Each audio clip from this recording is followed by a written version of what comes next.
Greetings, Earthlings, and welcome to 7th Street. Is there something seriously wrong with you guys? So what scares you? It's a pretty generic question, I know, but usually the answers that people give are pretty unique. Some people are scared of spiders, some people are scared by excessive gore, and some people, believe it or not, are scared of clowns. Oh no.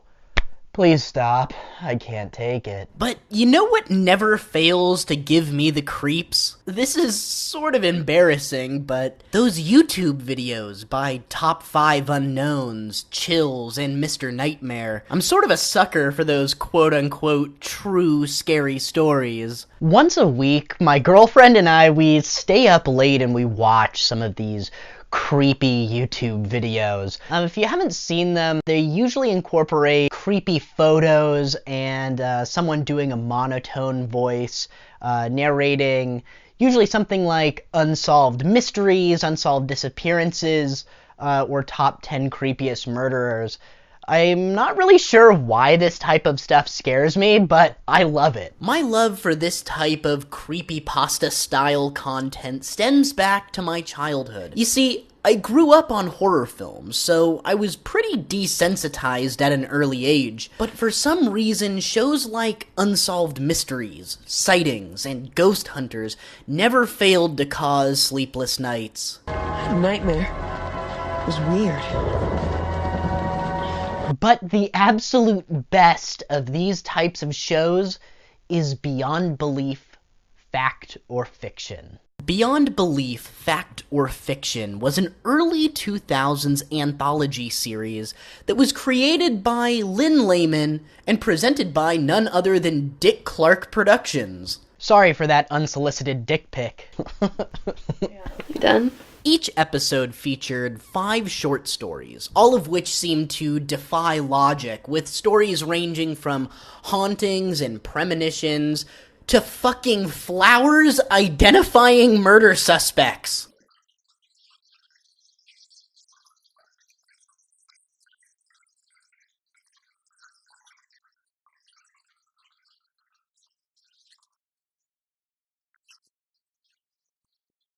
The viewer was offered the challenge of determining which stories were true and which ones were false. At the end of the show, the answers were then revealed to the viewer.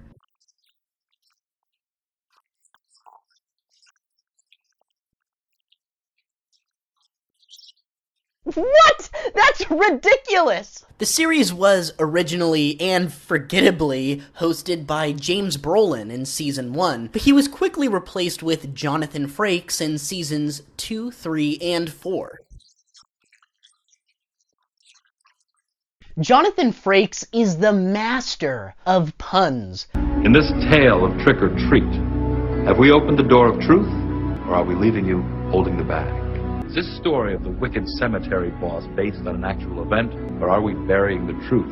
Is this the story of plumbing with a mind of its own, or is it just another pipe dream? Does this story seem to contain the recipe for truth, or is it simply another half-baked lie? Is this story of the milk can that seems to possess the truth, or are we simply taking a lie and milking it for all it's worth? He almost rivals the Crypt Keeper.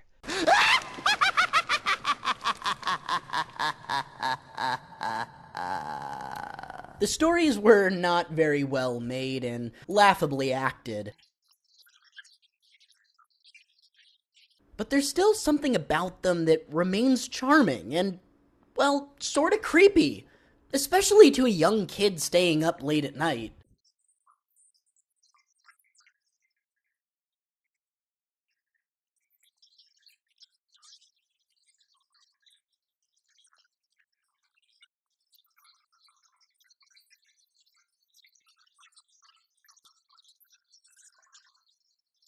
I thought that I would highlight some of the better segments, just so that if you wanted to check this series out, you wouldn't have to wade through all the crap. The first one that I'll mention is House of Shadows, which is one that I found extremely disturbing when I was a kid. The story is about this student who takes a job house-sitting for this guy, and when she tries to watch TV, the channel keeps switching to this footage of a man shoveling cement into a strange room. To some guy mixing something with a shovel in this little dark room.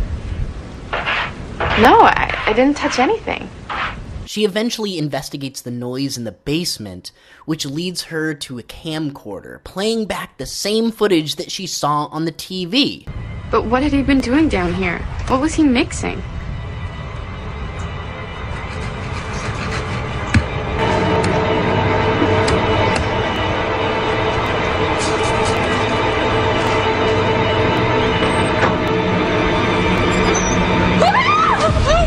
So as it turns out, the owner of the house had buried his wife in the coal chute, and the camcorder was set up by the wife previously because she was getting suspicious. Summer Camp is another nostalgic one, but for different reasons, I suppose. My little sister and I used to stay up late and watch this show on the Sci-Fi Channel. For some reason, we always found this episode hilarious. It's a little convoluted, but it's about this little nerdy kid who's bullied at summer camp by this little weaselly kid and his tubby friend. Long story short, after the two bullies wander off into the woods, they come across this hungry wolf. Luckily, the nerdy kid is nearby and springs into action, distracting the wolf with a bag of cookies. He's gonna turn! Alright, go down the hill slowly behind me. Don't run or he'll chase you.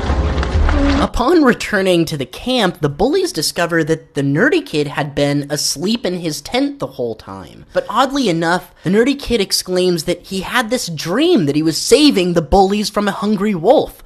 This revelation is punctuated by the nerdy kid pulling out a bag of cookies from his sleeping bag. Look at Tubby there. He's dying for a cookie. Where's the cookies? It's the ones he fed the wolf! And finally, the last segment worth mentioning is the red-eyed creature. This one scared the shit out of me when I was a little kid. I won't give away the twist ending because it's one that you should really watch for yourself. If you're gonna watch one segment of Beyond Belief Fact or Fiction, this is the one you gotta see. Long story short, it's about a family who's being haunted by a ghostly face with glowing red eyes.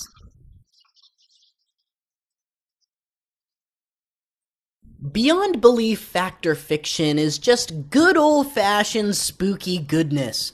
Don't go into it expecting too much, or you might be disappointed. If you're a fan of things like Are You Afraid of the Dark or Unsolved Mysteries, you should do yourself a favor and check this one out.